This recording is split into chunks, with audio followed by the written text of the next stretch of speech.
안녕하세요. 무서운 이야기입니다. 여러분들은 짱구가 나이를 먹지 않는 이유를 알고 계신가요? 아마 잘 모르시는 분들이 많으실 텐데요. 지금부터 그 이야기를 제가 한번 들려드리도록 하겠습니다.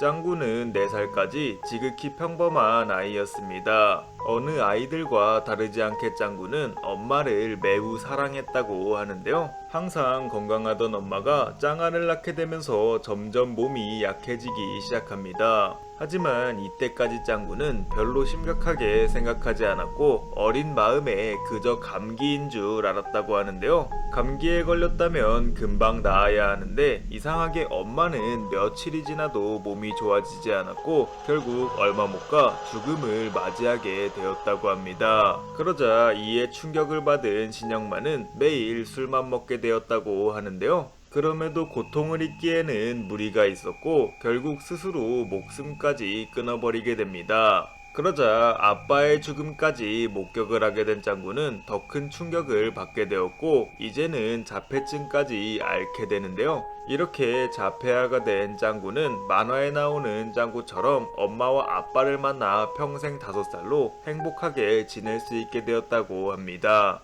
하지만 이건 상상일 뿐 현실은 매우 비참했는데요. 누워서 점점 나이를 먹어가는 그를 보자 아무도 데려가려 하지 않았고 결국 그는 보호시설로 옮겨져 홀로 살아가게 되었다고 합니다. 그렇다면 왜 짱구의 친구들 또한 그를 신경 쓰지 않았을까요? 사실 만화 속에 나오는 짱구의 친구들은 짱구가 상상으로 만들어낸 가상의 인물이라고 하는데요. 먼저 유리를 살펴보시면 복미선과 매우 비슷한 모습을 볼 수 있습니다. 잘 모르겠는데요 라고 생각을 하실 수도 있는데요. 유리의 성격을 보면 가끔은 폭력적이지만 상냥한 면이 복미선을 닮았으며 유리가 자주 하던 리얼 소꿉놀이 또한 복미선의 집안일하는 모습을 나타낸 것이라고 합니다. 그렇다면 훈이는 누구일까요? 사실 훈이는 짱구의 아빠라고 하며 그래서 그런지 리얼 소꿉놀이를 할 때마다 주로 아빠 역할을 맡는다고 합니다. 게다가 어린 시절 신영만은 훈이처럼 겁도 많았다고 하는데요. 이 역시 짱구가 아빠와 같이 놀고 싶은 마음에 상상으로 만들어낸 친구라고 합니다. 그렇다면 맹구는 누구일까요? 사실 맹구는 짱구의 또 다른 자아라고 하는데요. 이 말은 즉 5살 짱구가 아닌 현실을 알고 있는 나이 먹은 짱구라고 보시면 됩니다. 그래서 맹구는 어른스러운 모습을 많이 보여주며 항상 짱구에게 도움이 되는 조언을 많이 해준다고 하네요.